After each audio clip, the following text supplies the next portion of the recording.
भारत सरकार के प्रधानमंत्री श्री नरेंद्र भाई मोदी ने देश के ग्रामवासियों को एक अनुपम उपहार दिया है, राष्ट्र ऋषि नानाजी देशमुख को भारत रत्न दे करके। नानाजी का जीवन ग्रामवासियों के लिए, गांव के लिए समर्पित रहा है। वो कहते थे भारत गांव का देश है, भारत केवल किसान और उद्योग, वो कहते थे केवल कृषि प्रधान देश नहीं है, भारत कृषि और उद्योग प्रधान देश है। हमारे गांव से पलायन नहीं होना चाहिए, ग्रामवासियों की खुशहाली के लिए सरकारों को काम करना चाहिए।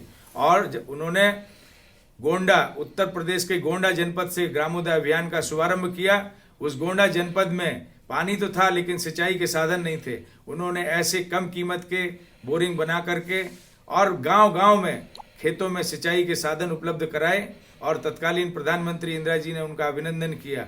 इसी प्रकार प्रभु श्री राम की तपोभूमि चित्रकूट, जो उत्तर प्रदेश और मध्य प्रदेश का पिछड़ा और अभावग्रस्त क्षेत्र था, भगवान की कर्म भूमि थी। जब उन्होंने ये देखा, वहाँ पहुँचे, वहाँ के लोगों से जानकारी ली, पता चला कि गांव से पलायन हो जाता है, गांव में शिक्षा का अभाव है, स्वास्थ्य का अभाव है। उन्होंने ग्रामोदय विश्वविद्यालय की स्थापना मध्य प्रदेश सरकार के सहयोग से की। ग्रामोदय विश्वविद्यालय में ऐसे ऐसे पाठ्यक्रम शुरू किए कि जो ग्रामवासी, गांव वाले जिन्हें पढ़ाने के लिए दूर दूर तक भेजना होता था, ऐसी अच्छी शिक्षा की सुविधा उन्होंने चित्रकूट जैसे पिछड़े और उपेक्षित क्षेत्र में उपलब्ध कराई। वहाँ के बच्चे आज देश दुनिया में जाकर के चित्रकूट क्षेत्र का नाम रोशन कर रहे हैं। गांव और गांव की खुशहाली के लिए उन्होंने महाराष्ट्र के बीड जनपद में, जो योजना आयोग की तरफ से सबसे पिछड़ा जिला माना जाता था, वहाँ जाकर के काम किया।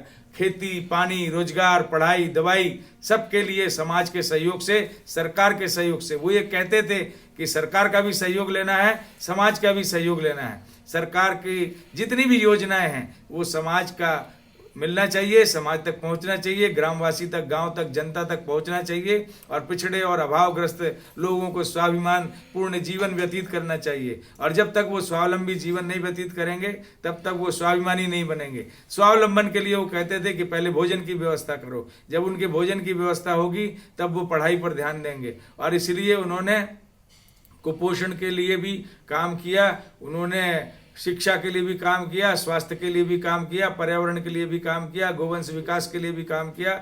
और भारत की परंपराएं, तकनीकी, उसके दुनिया की जो मोस्ट मॉडर्न टेक्निक्स हैं और हिंदुस्तान की जो एंशियंट टेक्निक हैं, दोनों को मेल बिठा करके ऐसा शोध कार्य किया, ऐसे इनोवेशंस किए जो हमारे देश की जरूरत है। हम भारत के प्रधानमंत्री नरेंद्र भाई मोदी का धन्यवाद करना चाहते हैं। उन्होंने आदर्श सांसद ग्राम योजना नानाजी के ग्राम विकास के अनुभव के आधार पर प्रारंभ की। उन्होंने गांव के लिए अनेक योजनाएं प्रारंभ की। इसलिए भारत सरकार के प्रधानमंत्री का, उनके सभी मंत्रियों का हम हार्दिक धन्यवाद और आभार व्यक्त करते हैं। सभी ग्रामवासियों की तरफ से, दीनदयाल सोच संस्थान की तरफ से और दीनदयाल सोच संस्थान के कार्यकर्ताओं को और देश के ग्रामवासियों को भारत सरकार ने गणतंत्र दिवस के अवसर पर जो खुशहाली दी है, जो उपहार दिया है, उसके लिए हम भारत के प्रधानमंत्री और भारत के राष्ट्रपति जी का आभार व्यक्त करते हैं, उनका अभिनंदन करते हैं। जय हिंद, जय भारत।